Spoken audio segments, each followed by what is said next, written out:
la rémission des péchés. Il faut prier pour connaître l'intimité de Christ.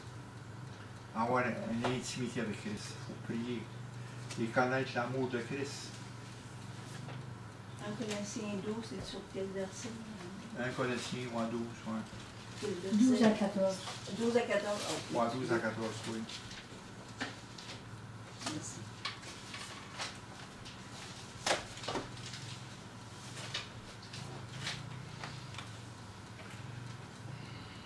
Puis dans 1 Corinthiens 18,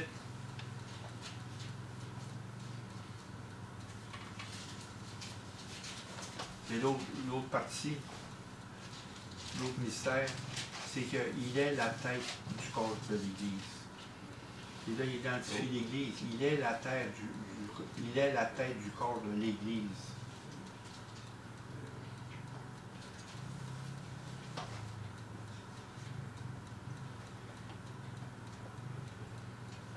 Parce que si on regarde, il est la tête. Ce qui est important, c'est que tout à l'heure, on a lu dans Éphésiens, au verset 15,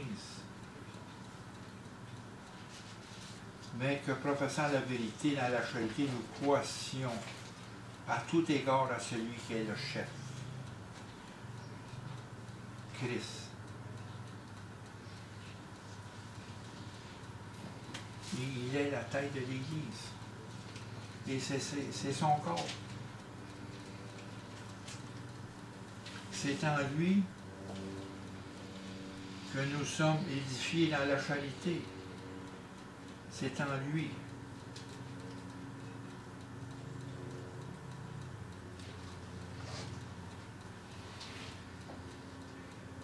Dans 1 Colossiens, au verset 1, au chapitre 1, verset 26 et 27.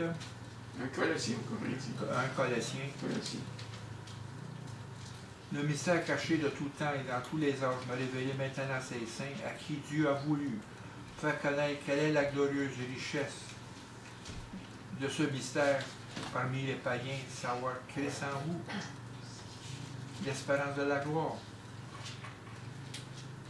Vraiment, ce qu'on a parlé tout à l'heure, on a parlé de l'Église, que l'Église c'est le corps du Christ. On forme un corps, et là on parle de Christ qui est la tête.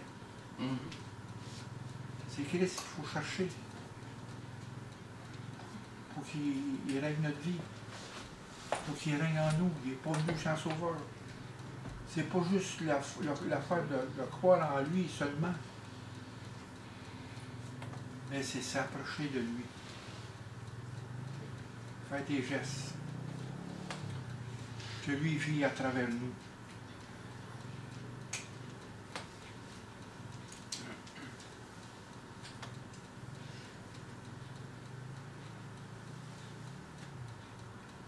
Puis au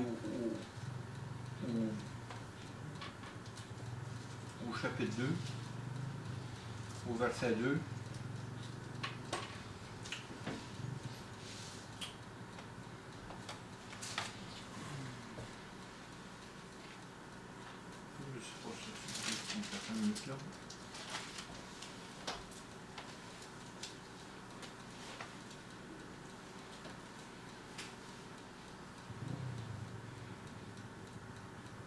mais afin qu'il ait le cœur rempli de consolation, qu'il soit uni dans la charité et enrichi d'une pleine intelligence pour connaître le mystère de Dieu, savoir Christ, mystère dans lequel sont cachés tous les trésors de la sagesse et de la science.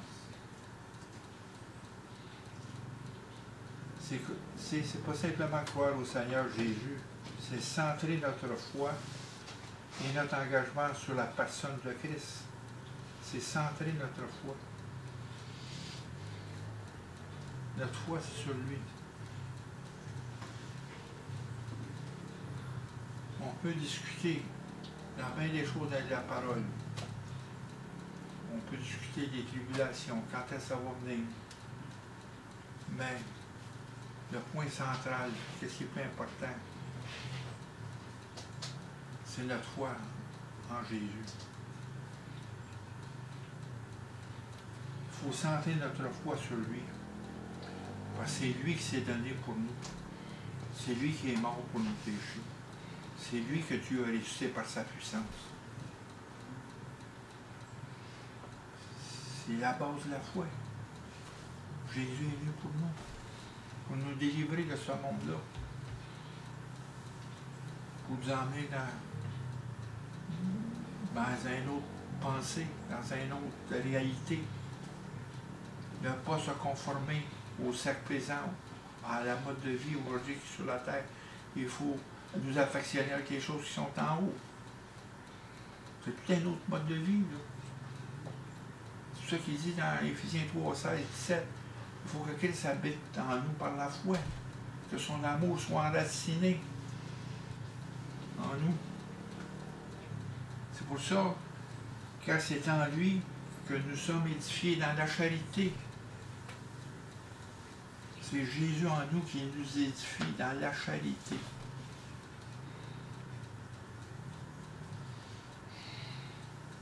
Il faut se tourner vers lui comme une personne vivante qui nous libère du péché, qui nous sauve de la condamnation et qui règne présentement dans nos vies.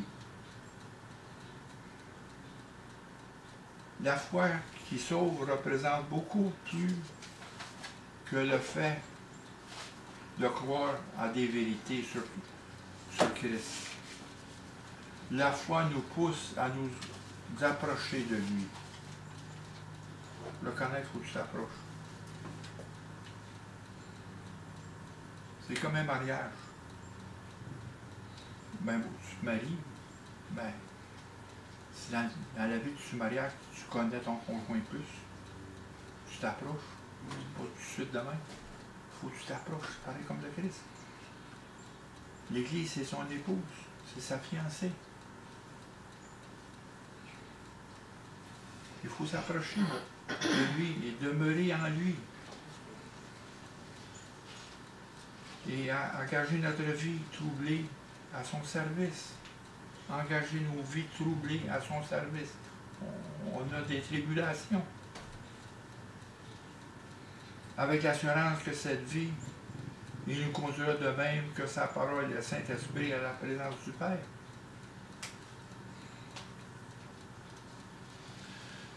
Dans Colossiens 2, au chapitre 2, versets 6 et 7, ainsi donc,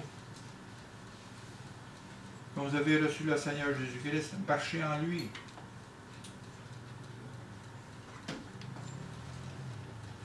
Et dans Éphésiens, chapitre 5, verset 2, marchez dans la charité à l'exemple de Jésus-Christ. Marchez dans la charité à l'exemple de Jésus-Christ. Ici, marchez en lui, étant enraciné, fondé en lui, affermi par la foi, d'après les instructions qui nous ont été données, abondé en action de grâce.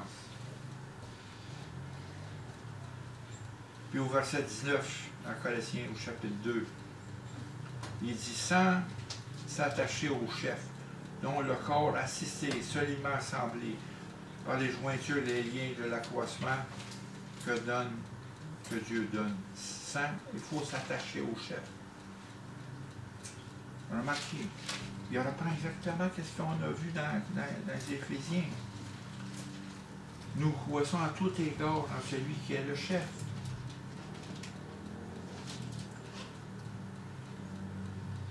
Et c'est de lui, en lui, et grâce à tous les liens de son assistance, que tout le corps bien coordonné forme un solide assemblage. C'est dans les Éphésiens, là, il répète la même chose. Que tout le corps assisté, seulement assemblé par des jointures et des liens, c'est l'accroissement que Dieu donne. C'est Christ qui nous édifie dans la charité. Quand il dit la conclusion, le corps s'édifie lui-même dans la charité. C'est qui le corps? C'est le corps de Christ. Qui est la tête? C'est Christ. Christ habite en nous par la foi. C'est lui. Dieu est amour. C'est Christ qu'il faut chercher. Il faut vivre pour lui. C'est lui qu'il faut chercher. Ne cherchez pas l'amour. Si vous n'avez pas trouvé Christ, vous ne connaîtrez pas l'amour. Mais Et quand vous allez trouver Christ, le plus vous approchez, le plus vous allez comprendre l'amour. Quand il dit dans Éphésiens ici au 3, moi je mets tout ça ensemble. Là. En sorte que Christ habite dans vos cœurs par la foi.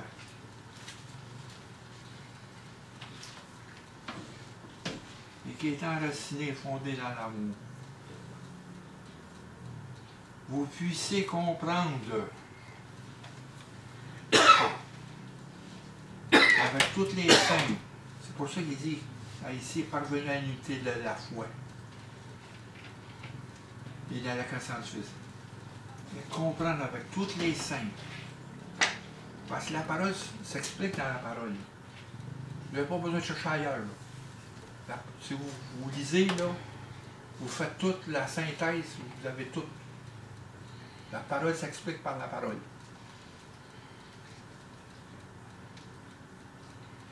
Ça, je trouve ça merveilleux. Ça, c'est avec l'Esprit Saint. Vous pouvez comprendre quelle est la largeur, la longueur, la profondeur, la hauteur, et connaître l'amour de Christ qui surpasse toute connaissance.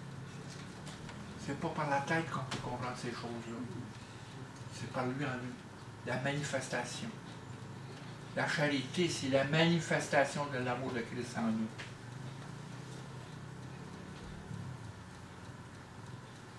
En sorte que vous soyez remplis jusqu'à toute la plénitude de Dieu. Les fruits de l'Esprit, Galates 5, 22. Les fruits de l'Esprit. La plénitude de Dieu. Dieu est bon, Dieu nous met sa bonté. Dieu est amour, il nous met son amour. Et son amour nous amène dans la paix, nous amène dans une bonté, nous amène dans une douceur, nous amène dans une modération, nous amène dans une bienveillance de l'un envers l'autre. C'est tous les fruits qui découlent de l'amour. Il faut s'approcher de lui. Quand il dit attaché au chef, ça veut dire quoi? S'attacher.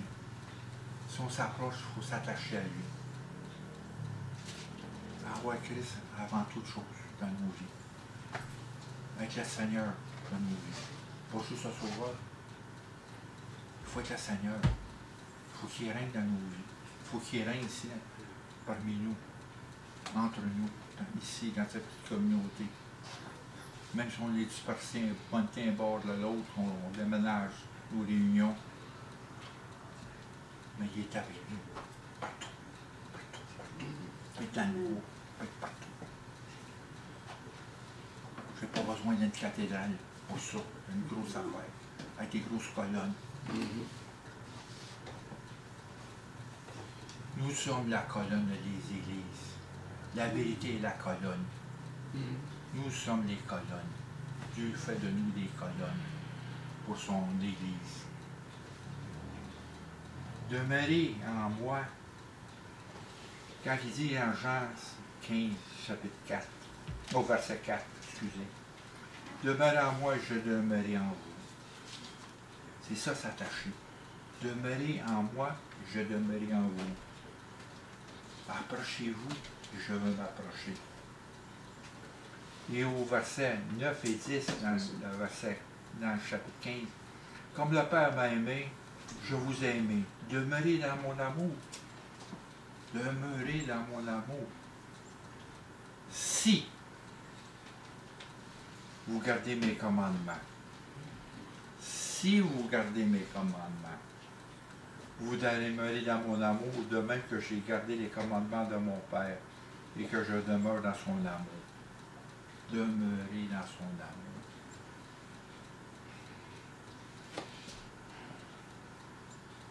Nous avons reçu l'Esprit de Christ en nous, mystère de Dieu révélé à ses saints par la parole et par le Saint-Esprit, Christ en nous. Nous sommes partis de la mort à la vie. Nous sommes unis à Dieu, réconciliés par le Christ, par son sang.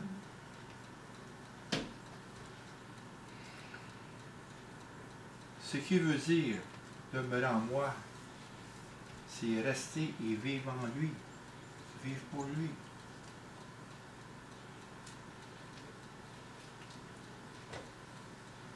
Son amour est la base de toute manifestation spirituelle. Son amour. Parce qu'il y en a. Regardez, pourquoi j'ai choisi ça? Attends, je suis sûr que j'ai fait quelque chose. Attendez une minute, là.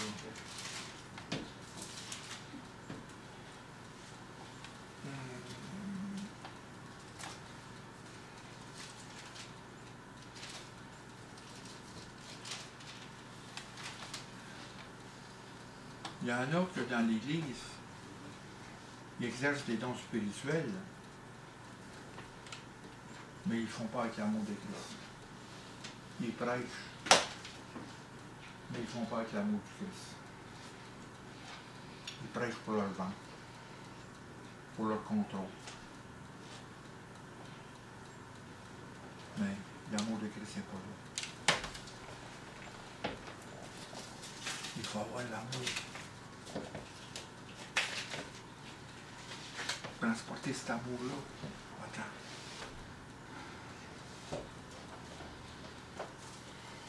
C'est pour ça dans 1 Corinthiens chapitre 13, vous pouvez parler en langue, vous pouvez prophétiser, mais si vous n'avez pas la charité, vous êtes rien.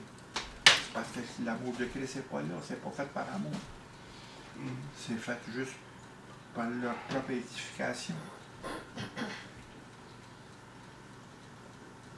C'est pour ça que son amour est la base de toute manifestation du Saint-Esprit, de toute manifestation spirituelle. La base. Nous devons nous soumettre à la direction du Saint-Esprit et à la parole. Avoir un esprit d'obéissance. Par amour. L'amour de Christ nous presse. Ça veut dire nous contraint, nous amène dans une obéissance, de vivre selon lui, selon la même qu'il a vécu, selon qu'il nous a marché. Nous sommes les disciples. Un disciple, qu'est-ce qu'il fait, un disciple? Les disciples, il suit le maître qui l'enseigne. Il suit ses pas. Jésus, c'est notre maître. C'est notre Seigneur. Nous sommes des disciples.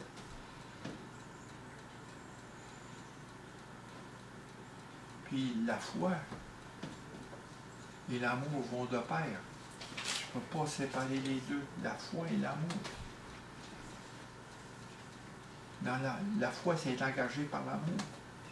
Accomplir des actions. N'aimez pas seulement par parole et par la langue, mais aimer en esprit.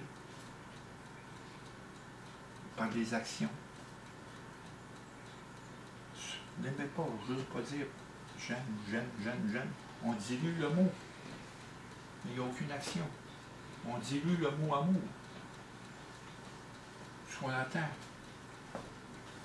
Il y a quelques années, les homosexuels acceptés dans l'Église pour être mariés, ben, ils ont référé avec l'amour de Dieu. Mais comme il dit, la liberté qu'on a en Christ, c'est pas un prétexte pour vivre selon la chair, pour vivre dans le péché. La liberté qu'on a en Christ, c'est pas un prétexte pour vivre selon la chair.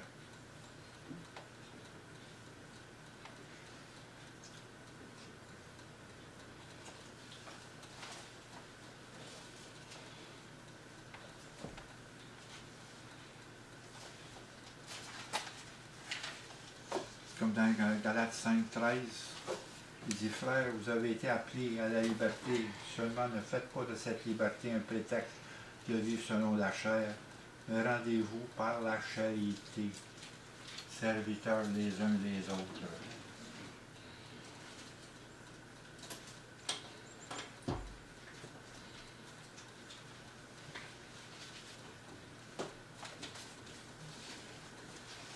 La semaine prochaine, Dieu voulant, on va clôturer le thème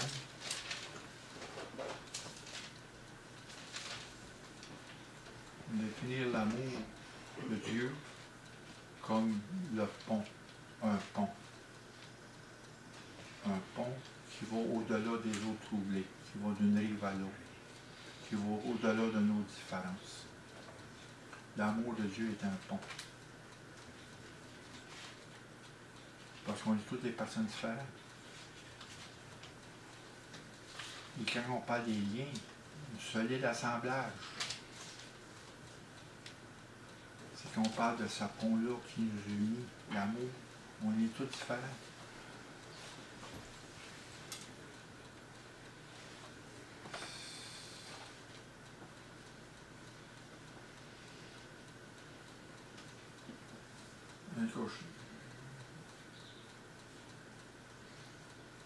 Je prie Seigneur pour que ça nous...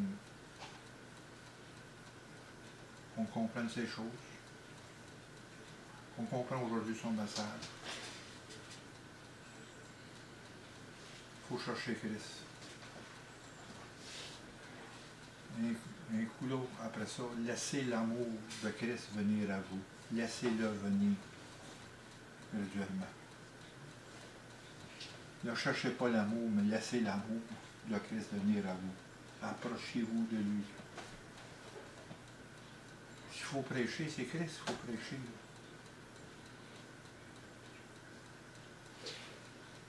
C'est en toute simplicité.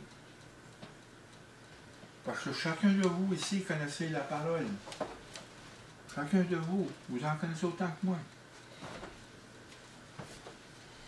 Vous en connaissez autant que moi. Mais il faut chercher la source.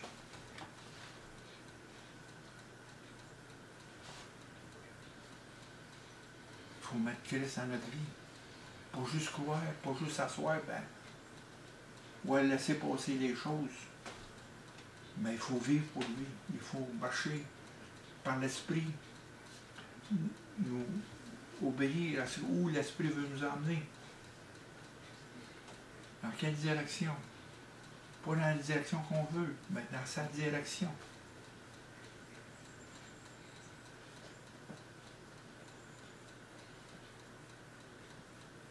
C'est pour ça que Christ nous édifie. C'est lui qui va nous édifier dans les liens d'amour entre nous. Il édifie la charité en nous. Puis le corps lui-même s'édifie par lui-même en tant que chacun de nous arrive à l'unité de la foi. Dans l'unité de la foi et la connaissance du Fils de Dieu. C'est le but de Dieu. Il faut chercher de tout notre cœur. Seigneur, on te remercie pour ton message que tu nous apportes à tous les jours. Pour que ta parole nous dit. Pour qu'est-ce que tu nous dis, Seigneur, à travers ton esprit. Remplis nos cœurs, Seigneur. Remplis-nous, Seigneur, de la puissance du Saint-Esprit, afin qu'il agisse en nous. C'est à toi, Seigneur, qu'on vient, Seigneur, qu'on s'approche de toi pour demander ces choses. Pour que ton esprit se manifeste en nous par sa puissance. C'est pas juste le recevoir, mais qu'il soit libéré en nous et que nous marchons dans l'obéissance, dans la direction qu'il va nous donner, Seigneur, dans nos cœurs. Donne-nous cette grâce, Seigneur, au nom de notre Seigneur Jésus-Christ. Amen.